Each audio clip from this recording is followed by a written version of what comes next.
Saya bisa share sedikit ya Ya, mengenai boleh. waste to energy. Soalnya ini. menarik, soalnya kan kalau misalnya kita ngomongin waste to energy berarti dari sampah jadi listrik gitu maksudnya kan. Iya. Ya kan kalau misalnya ini kan kayak kesannya kayak boring gitu, sampah gitu kan. Iya. Kan kalau misalnya data center kan wah AI wah gitu. Ini Kenapa? kok sampah gitu Iya, ya? kenapa ini- urgency di WTE apa? Ini menarik sih, justru emphasisnya itu penekanan di kata sampah, bukan di energinya. Ya, energi itu output, tapi yang lebih penting ini kata sampahnya. Kenapa saya ngomong gini? Karena ya, kalau kita invest di waste to energy, itu sebenarnya boleh dibilang ada dua tujuan. Of course, satu menghasilkan energi, energinya bisa ada off takernya dibeli, tentu saja dengan itu akan ada return terhadap investornya. Tapi yang menurut saya bahkan lebih penting, itu membereskan masalah sampah.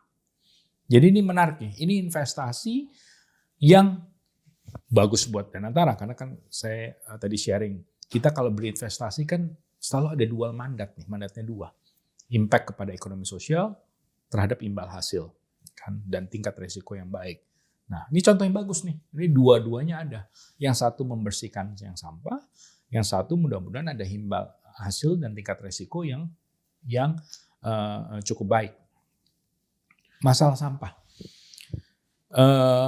Pernah ngelihat nggak yang namanya tempat pembuangan akhir, TPA? Lihat sih, kalau lihat atau nggak lihatnya dari yang Bali yang terakhir.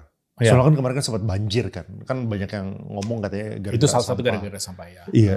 Ya saya nggak punya data untuk mendukung point of view itu, tapi itu memang benar dari sisi di Bali pun sudah ada boleh dibilang darurat sampah. Karena yang saya tahu TPA di Bali itu sempat ada isu kebakaran dan sampai akhirnya sementara ditutup atau nggak bisa dipakai. Jadi ini sampah jadi menumpuk di tempat yang tidak seharusnya. Ini contoh. Di Jakarta pusat pembuangannya itu ada di Bantar Gebang. Pasti udah sering dengar lah. Itu area yang besar sekali itu. Lebih dari 100 hektar.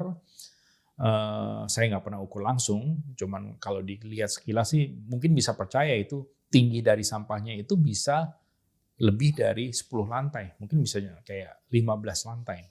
Dan total berdasarkan data yang saya pernah lihat itu lebih dari 50 juta ton sampah yang ada di satu lokasi Bantar Gebang. Jadi sangat besar isunya.